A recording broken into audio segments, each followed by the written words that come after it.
a x square plus bx plus c equals to 0, a not equals to 0, এই ধরনের একটা সমীকরণকে দ্বিঘাত সমীকরণ।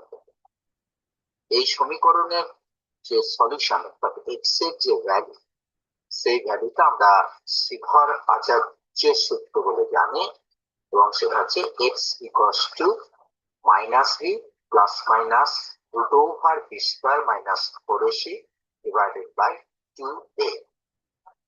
এই ইকুয়েশনটা সলভ করার ক্ষেত্রে আমরা একটা প্রথাগত বা খুব সহজ ভাবে যেটা হতে পারে সেটা হচ্ছে যে বোথ সাইডকে 4a দিয়ে মাল্টিপ্লাই।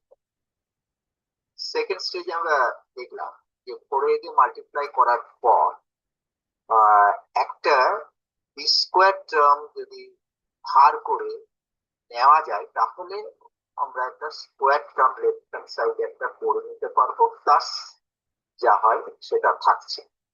সেইভাবে আমরা একটা বি স্কোয়ার টার্ম নিলাম আর একটা মাইনাস বি স্কোয়ার করে দিলাম, তাহলে টোটাল ব্যাপারটা ঠিকই থেকে গেল। পরের স্টেপে আমরা এটাকে 2ax প্লাস b এর হোল স্কয়ার লিখতে পারছি, আর রাইট হ্যান্ড সাইডে বি স্কয়ার মাইনাস 4ac লিখতে পারলাম।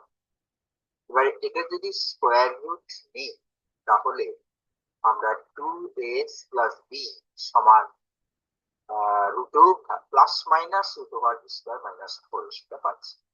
এটা সলভ করলে আমরা x এর value x equals to minus b plus minus root over B square minus 4ac divided by 2a এটা পেয়ে গেলাম, অর্থাৎ শ্রীধর আচার্যের সূত্রটা পেয়ে গেলাম।